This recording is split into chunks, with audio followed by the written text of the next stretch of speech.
Hi hello నమస్తే. ఈరోజు మన ఛానల్లో మనము టమోటో కొత్తిమీర యూజ్ చేస్తూ మంచి టేస్ట్ అయిన పచ్చడిని ఎలా తయారు చేసుకోవాలో చూద్దామండి. ఈ పచ్చడి రైస్లోకి బాగుంటుంది, అలాగే టిఫిన్లోకి చాలా చాలా టేస్టీగా ఉంటుంది. సో పచ్చడి కోసం మనం ఏం చేయాలంటే, ఫస్ట్ మనము స్టవ్ మీద ప్యాన్ పెట్టుకొని వేరుశనగ గుళ్ళను లో ఫ్లేమ్లో పెట్టుకొని వేయించుకొని పక్కన పెట్టుకోవాలండి.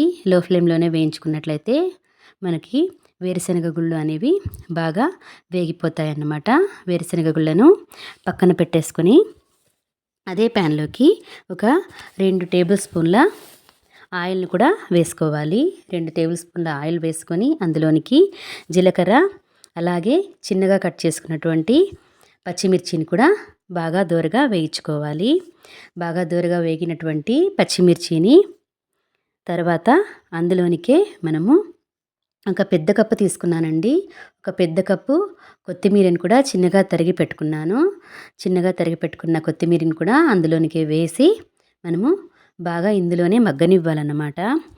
బాగా మగ్గిన తర్వాత మనము ఈ కొత్తిమీర, జీలకర్ర, పచ్చిమిర్చి అందులోనికే మనము టమోటో కూడా అందులోకి యాడ్ చేస్తున్నాము.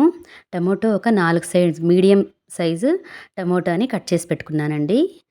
మీడియం సైజ్ టమోటాలను కట్ చేసి పెట్టుకున్నాం కదా, వాటిని కూడా అందులోనికి వేసి బాగా కలిపిన తర్వాత మూత పెట్టి మనము బాగా మగ్గనివ్వాలండి. అందులోనే బాగా ఉడికిపోవాలి టమోటా మరియు కొత్తిమీర కూడా. అంతా బాగా ఉడికిన తర్వాత దీనిని మనము చల్లారిన తర్వాత మిక్సీకి వేసుకోవాలండి. చూస్తున్నారు కదా, ఇలా బాగా మెత్తగా ఉడికిపోవాలన్నమాట. మనం వేరుశనగ గుళ్ళు పక్క పెట్టుకున్నాం కదా, అందులోనికి వెల్లుల్లి, చింతపండు కూడా రెడీ చేసి పక్కన పెట్టుకున్నాను. బాగా చల్లారినటువంటి ఈ టమోటా కొత్తిమీర చల్లారిన తర్వాత మనము అందులోనికి ఉప్పు వేస్తున్నానండి. తగినంత మనకు రుచికి సరిపడే ఉప్పును కూడా వేస్తున్నాను. మిక్సీ జార్లోకి వేరుశనగ గుళ్ళు, చింతపండు, వెల్లుల్లి, అలాగే మనము రెడీ చేసుకున్న టమోటో అది కూడా అంతా గరకగా మిక్సీకి వేసుకొని పక్కన పెట్టుకోవాలి.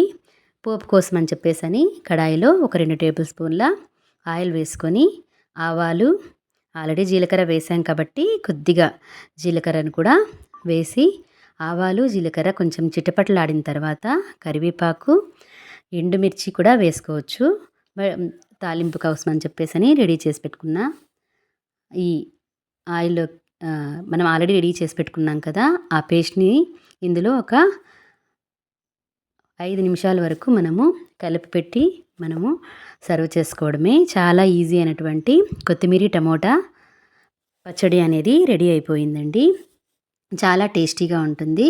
మీరు కూడా ఒకసారి ట్రై చేసి ఏ విధంగా వచ్చిందో చెప్పండి. ఈ వీడియో కనుక మీకు నచ్చినట్లయితే please like, share and subscribe to my channel. Thank you so much for watching. మీరు కూడా ట్రై చేసి ఎలా వచ్చిందో నాకు కామెంట్ బాక్స్లో కమెంట్ చేయండి. Thank you so much.